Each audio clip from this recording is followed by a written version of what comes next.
Hi, Maybrit. When Jim came back, he brought with him a list of questions that people in your group really wanted to ask me, but couldn't because of how the Skype just didn't work well. Ah, well. Anyway, I made a list of them and looked through them, and I've got the topics that people wanted to discuss with me. So I'll uh, I'll make a video and see if I can satisfy the task. Okay. Now before I start though, I really just want to set the scene yet again, like I did in the first video, I think. There I emphasized what I call spontaneous responsiveness, and saying things like when it comes to computers doing information processing to work out what's going on a dimension from computers to plants, we're much nearer plants than computers. We just act spontaneously in many situations. This was brought home to me when I did my child development work. I think I mentioned in one of the little videos a little phrase from Vygotsky that grabbed me very early on. And it simply went Vygotsky saying one of the first laws of development is what later we can learn to do consciously and deliberately. We first do spontaneously and unconsciously. We just act in that kind of way in an immediate and straightforward way. It's a part of our quite natural responses. In fact, Vygotsky makes that distinction between our lower sort of biological responses, as if we're just living animals, and our higher mental capacities, which are built up in us later. We're born animals, we're born, so to speak, natural living beings, and our humanness is something that the particular way of being human is something that we gradually acquire. We don't inherit it like blue eyes. We inherit it after birth by being immersed in a particular language culture. And in fact, of course, it's one of the first sort of principles of human development that a human baby can, by growing up in different cultures, become a little Eskimo, become a little Native American, become a New Yorker, become a Bostonian, become uh, uh, a Liverpudlian who talks like Ringo Starr. Okay, so we grow up in these different sort of human settings, but we do it because there's an enormous amount of communication going on before we are sort of fully conscious and deliberate and able to talk in a deliberate fashion about this, that, or some other topic. Okay, so that's the little bit of scene setting I want to do first.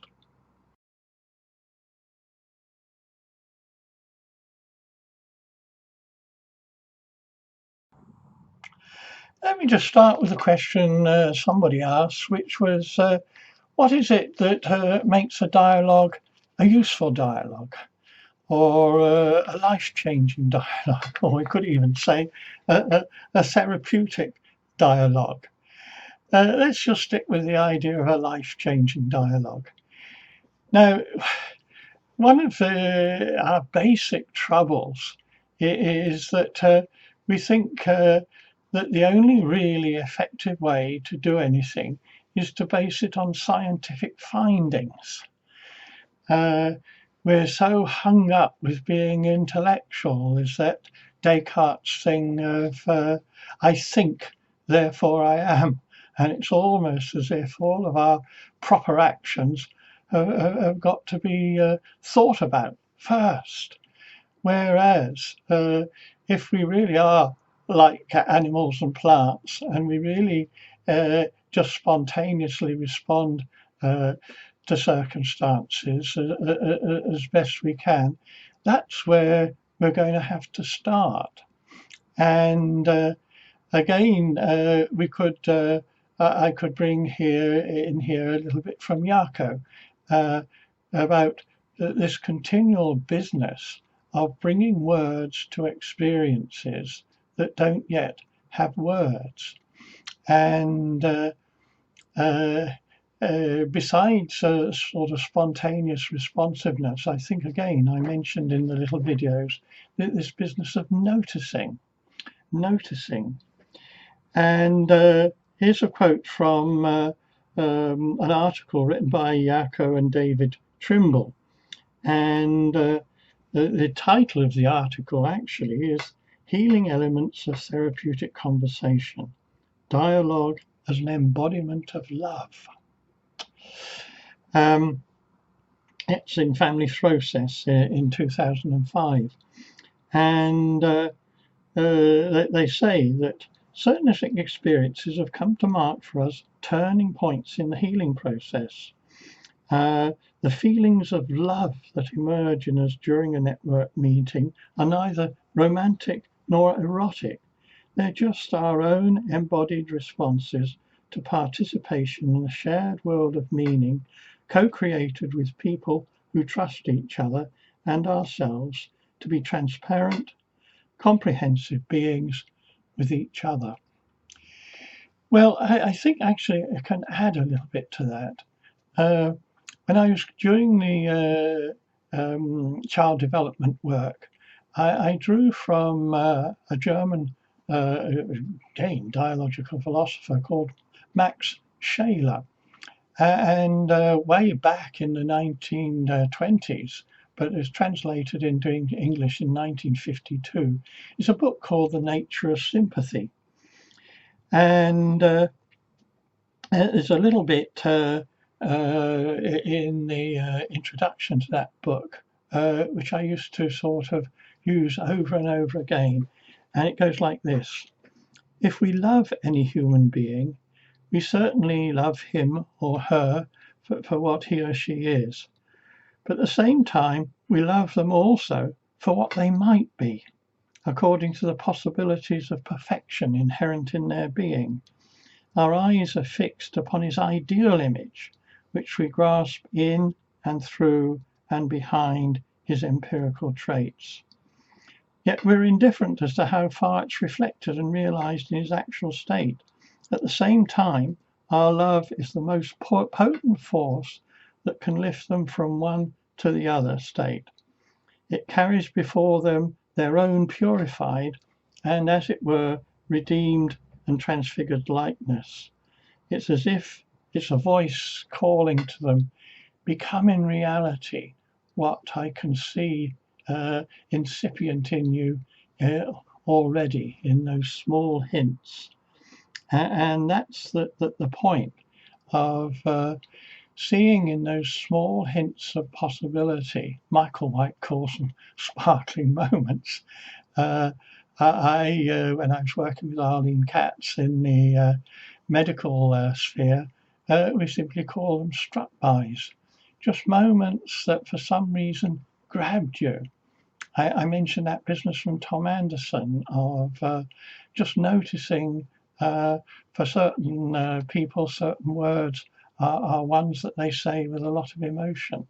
This noticing of small beginnings and paying attention to them and responding back to the person with them is a very important activity in making a dialogue a life-changing dialogue.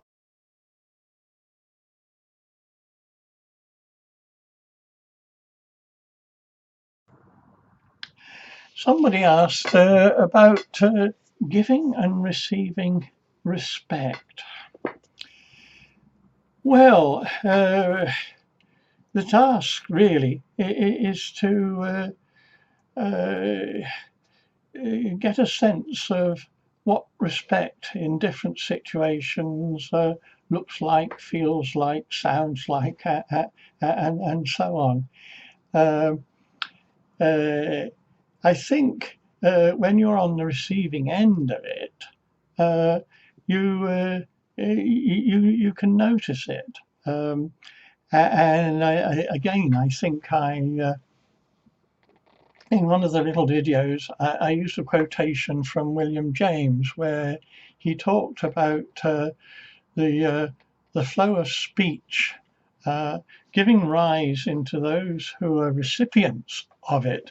He said feelings of tendency, but there is a movement of feeling in us, which is so vague that we cannot give it any name at all, but of which we have an acute discriminative awareness. And when you're on the receiving end of people's expressions, you can usually tell. Uh, you certainly tell when they ask you a question. You can certainly tell when they make a demand on you, give you an order. Can you do this? Will you do that for me, please, etc. You can tell when they're being angry or unfriendly. You can even tell when they're being attentive to you. You go to a party and start talking to somebody, and then you see them looking over your shoulder, and you feel insulted. So when you're on the receiving end, uh, it's it's quite easy to get a sense of how that person is relating to you. And I don't know how many of you have had the experience, but on just some occasions, I have had talking to people. People have a little weep and actually say, "I've never experienced anybody listening in such a sort of attentive way to me and taking seriously what I said." When you're on the receiving end, those kinds of feelings are fairly easy to recognize. They're much more difficult to recognize when you're on the doing side of things. There's a little saying of Foucault's, which I quite like, where he says, most of the time we know what we're doing and why we're doing it, but what we don't know is what our doing is doing. How can we get a sense of how our way of relating to another person is touching them, how it's making them feel?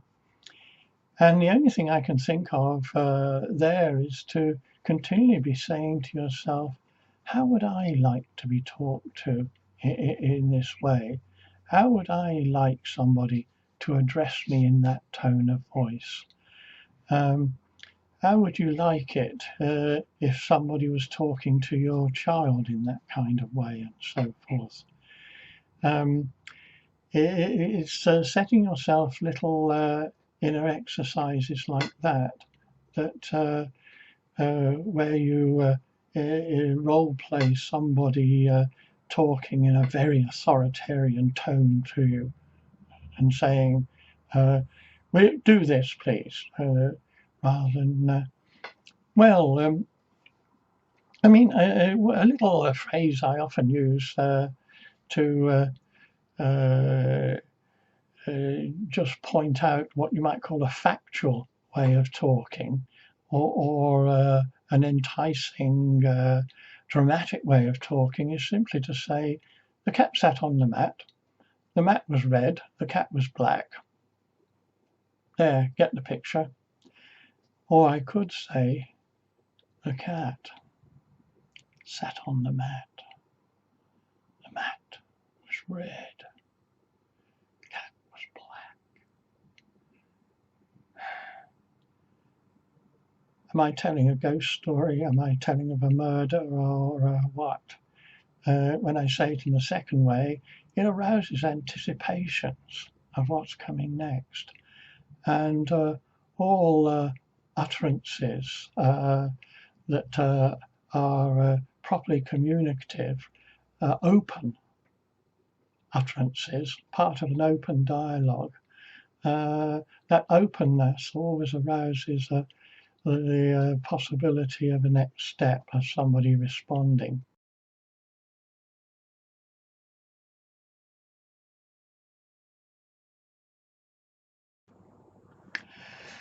So another question was somebody saying, how do we teach ourselves to accept that other people might be right? Well, my own feeling is that when it comes to open dialogue, again, one thing that Jaco emphasizes is what Bakhtin calls polyphony, many different voices. And Bakhtin talks about a dialogical truth as being a unity of unmerged voices. And he was extremely interested in Dostoevsky's way of writing, because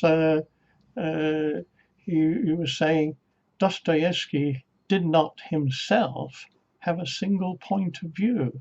He communicated the complexity of Russian society at the time he was writing by putting in all the different views, or all the views which seemingly contradicted each other. Well, they only contradicted each other if you think the world is a fundamentally orderly and logical place. But the human world is not an orderly and logical place. Everybody has their own point of view, their own interests. They pick out the bits that are interesting to them and ignore the other bits, and you do likewise. And you each have different views. And the point is, no one of them is correct. I had a little involvement when I was in America in what's called the Public Conversations Project, who were trying to take out all the violent antagonism that was going on between the pro-life and the pro-choice people, who were actually killing each other. And they managed to establish quite a long dialogue. You can look it up or ask me, and I'll send you the Boston Globe article. But the overall outcome of it was that the people involved, the three priests on each side of the debate, saying by the end of the dialogue, we hadn't changed our views, but we had come to respect the reasons for those on the other side from us, for holding their different views from us. So we were more than happy to work with them, even though they had different views than us, of how to cooperate, take out all the push button words, the violent words, the fighting words, and take the violence out of the situation and create a situation where much more nuanced and much more detailed and much more interesting to both of us, rather than just shouting at our enemies.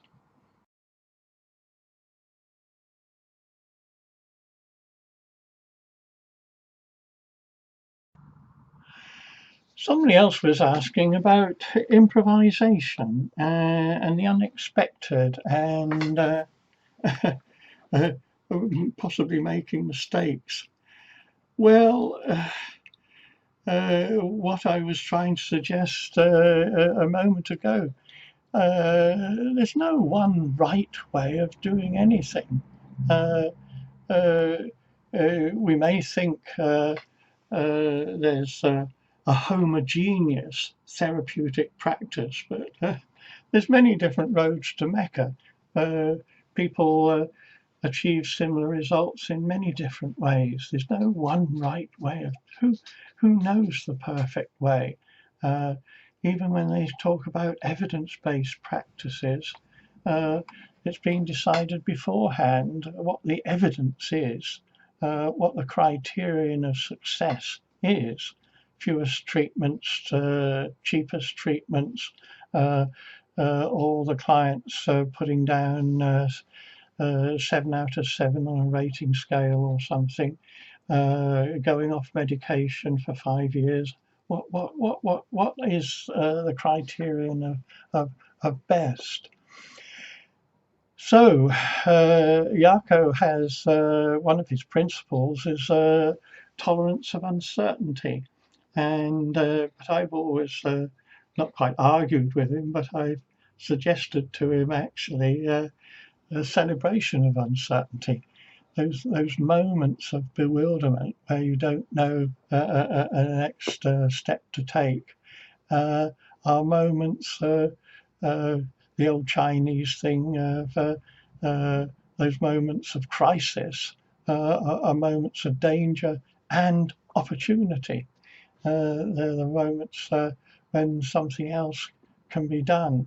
And rather than thinking about it as a mistake,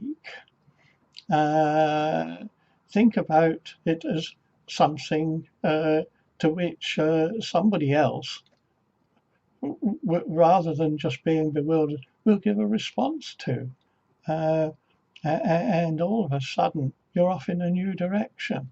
There's a terrific innovation.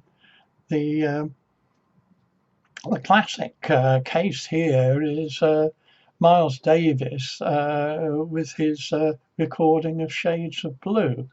If you look into it, you'll find that he came with a crowd of unprepared musicians, gave them some extremely brief sketches. They were all extremely anxious and afraid and didn't know what to do next. But you could say they made it up as they went along. And it's now thought of as one of the great innovative jazz tracks of all time, of starting off all new ways of doing things in jazz. And of course, in my fifth little video, I remember. I don't know if you had a chance to listen to it, but I made a distinction between researchers and experimentalists, and saying as sort of Jaco is doing a lot of research, trying to, so to speak, prove what are the sort of moments of sort of physiological coordination between people. But people like Jim Wilson, Justine Len Larwick, are being experimentalists and arranging people's ways of relating to events, which give them feelings in events which they wouldn't otherwise feel. So don't think it's a mistake. Think it's a new event to give a new response to.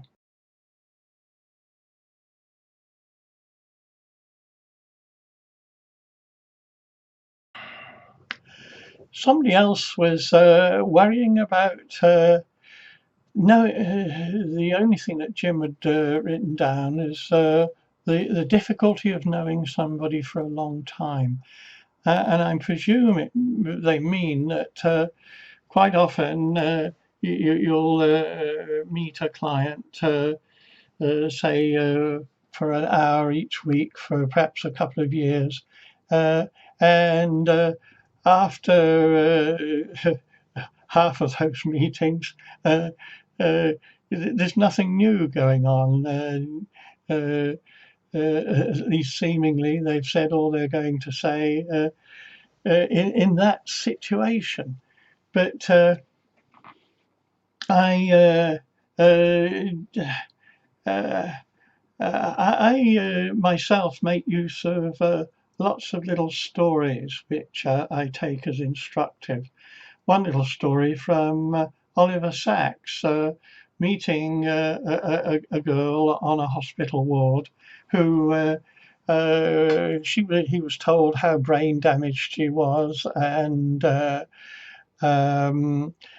tried talking with her and didn't seem to be able to get much out of her.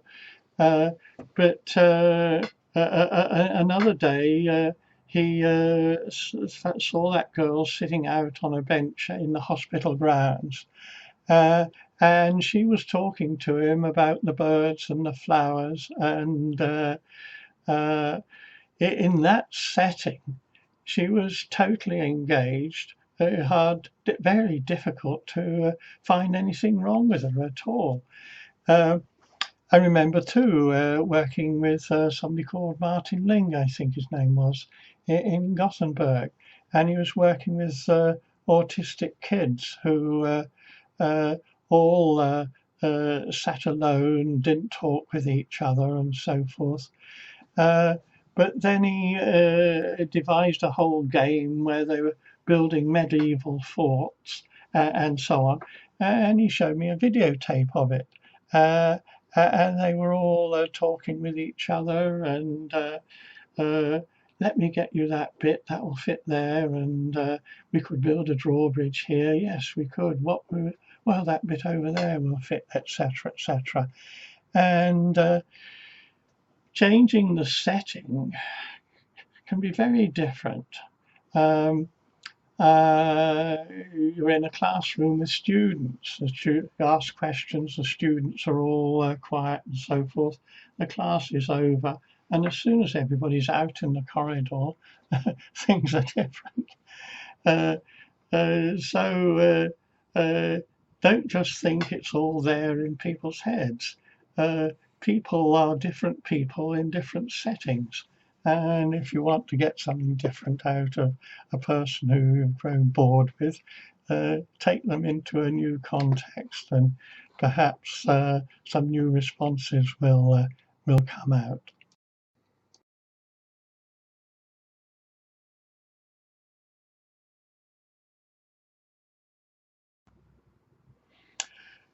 Yeah, so somebody asked about trust.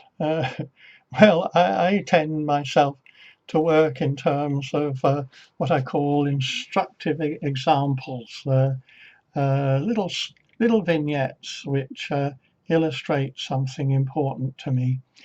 And the vignette I'm remembering was Tom Anderson consulting in the Boston clinic, Sarianne Roth, and the group of people that she'd had a little bit of trouble with was a family, a single mother with her daughter, and the daughter's friend came along to the session, and the grandmother.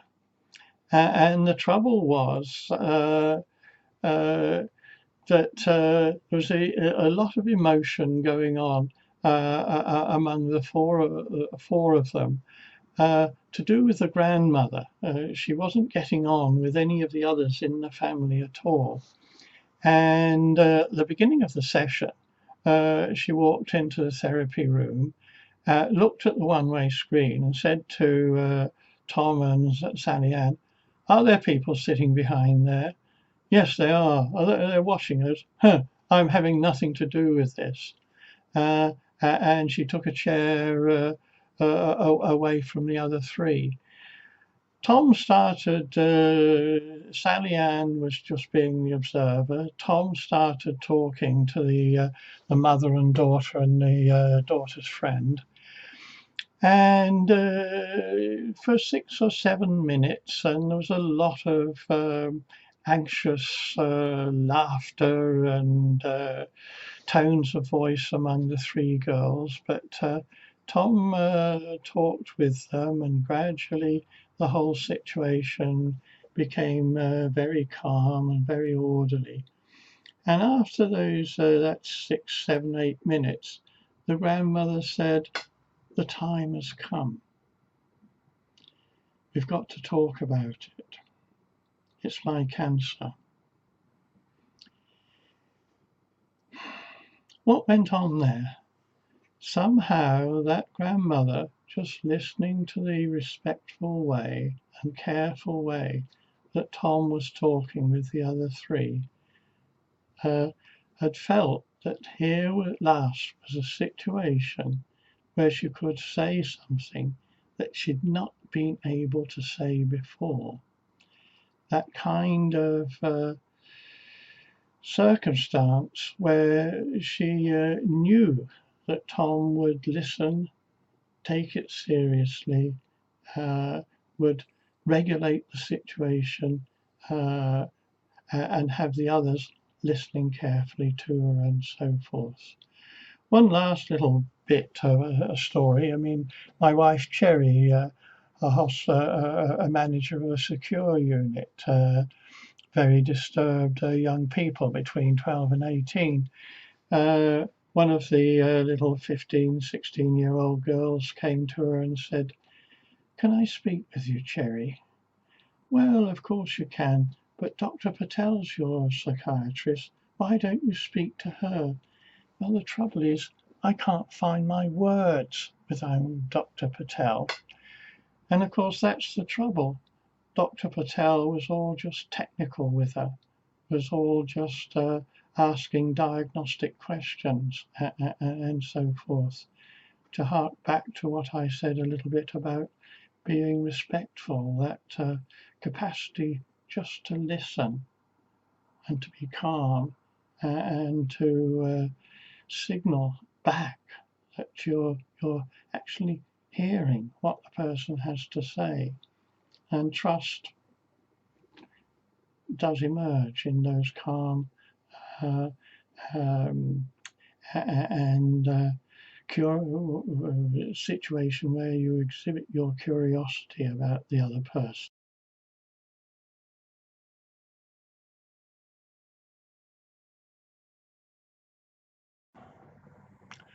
So, what is it to be human? Well, I suggest all the dimension from computers to plants. Plants go through a life cycle. Plants are always growing and developing. And of course, and dying too. But before they die, producing seeds, producing new plants, and so forth. But there's always that business of, so to speak, being on the developmental edge. There's always a next new step to take. New buds to grow, new leaves to grow, new seeds to produce, etc., etc. So this is the openness of open dialogue.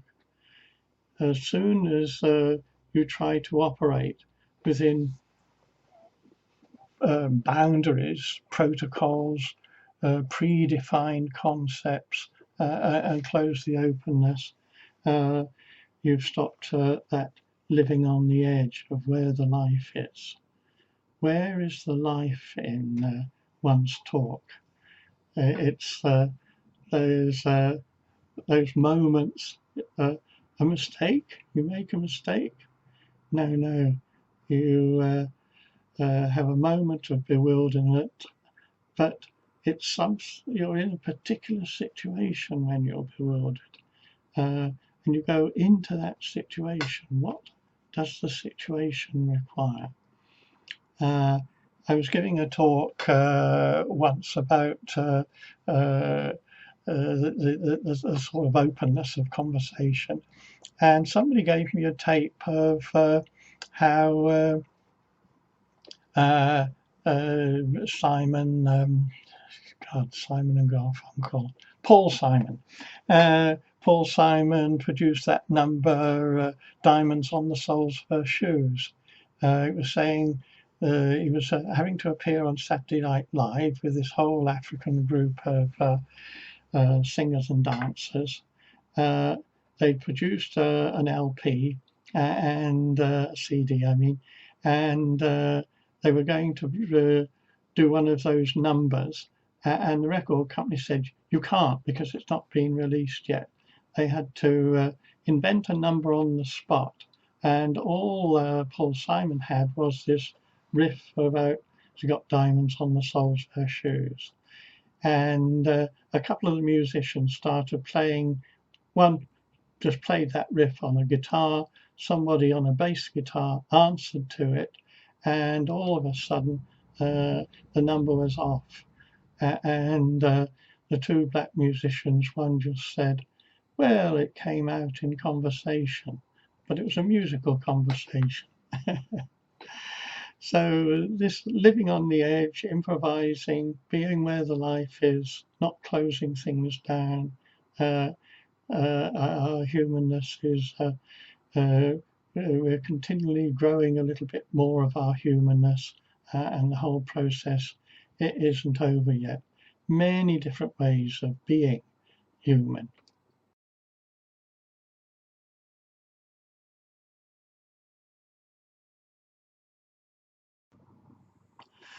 Well, there is just one final thing that I think I'll mention.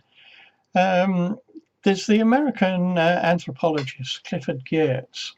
I think he might even be dead now, but writing very usefully in the 1970s and 80s and so on. And he's got a very nice article simply called Common Sense as a Cultural System. And he sets out some properties of common sense.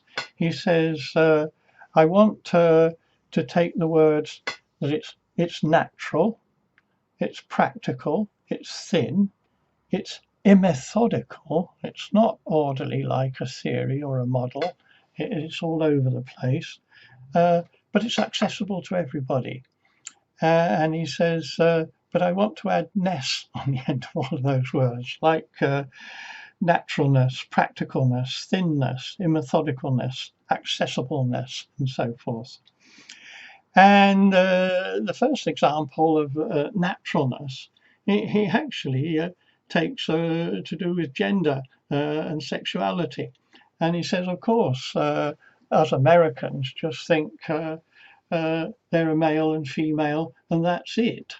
And the whole existence of intersexed people who are neither seem to be one nor the other are unnatural.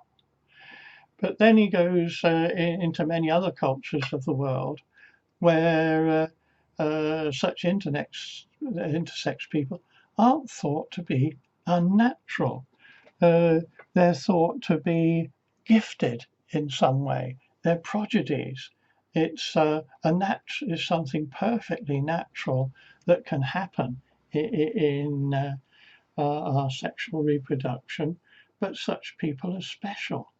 And of course, that's been sometimes the wise fool, even in the Western cultures. What is it? Chauncey Gardiner in the movie, who had something wise to say about everything. I've forgotten the detail now. But this naturalness is different in different circumstances among different people. The next thing he talks about is practicalness, that common sense is very sort of basic. You say to people, be sensible, that won't work. Wake up to the ordinary everyday practicalities of of doing something. Don't think that special measures are always needed. But the one I really like is what he calls thinness. That he's pointing out that technical people like to make everything very complicated. But there's a saying, even before I was reading Chomsky years ago, I knew the saying that hard cases make bad law.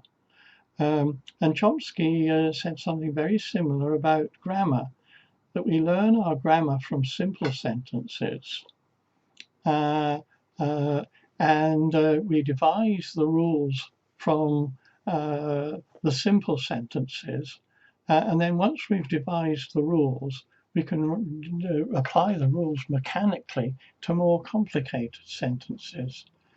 But you can't derive grammar from complicated sentences. Hard cases make bad law. And that's the idea of this idea of thinness. And then another one I like is immethodicalness. And in that sense, I'm very immethodical. I just gave you that example from Tom Anderson of building trust. That he Geertz gives the example. He says,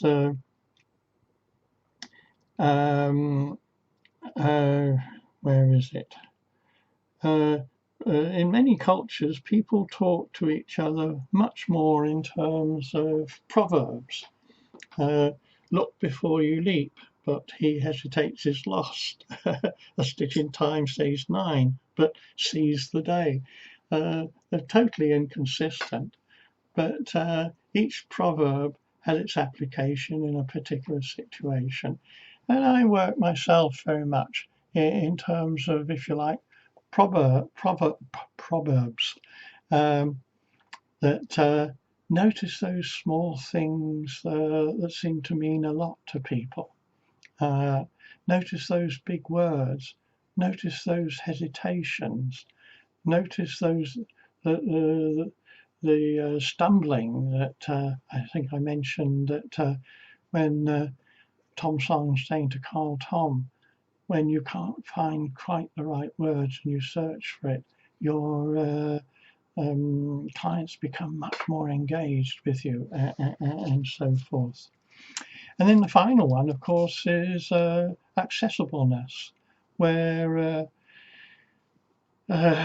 you may think that only certain experts can pick up whether other people are lying or other people are insincere or other people are respectful, etc., etc. But it's not. It's ordinary, everyday people know how to recognize authenticity and sincerity when they hear it. It's no wonder that most of us think that politicians never properly avoid answering the question and pulling the wool over our eyes, and we can hear out loud all the time what it is that they're not saying. These are all very basic things to do with having conversations with people and keeping on that living edge and doing open dialogue and not closing things down. Okay, I hope I've gone some way to answering some of your questions. Bye for the moment.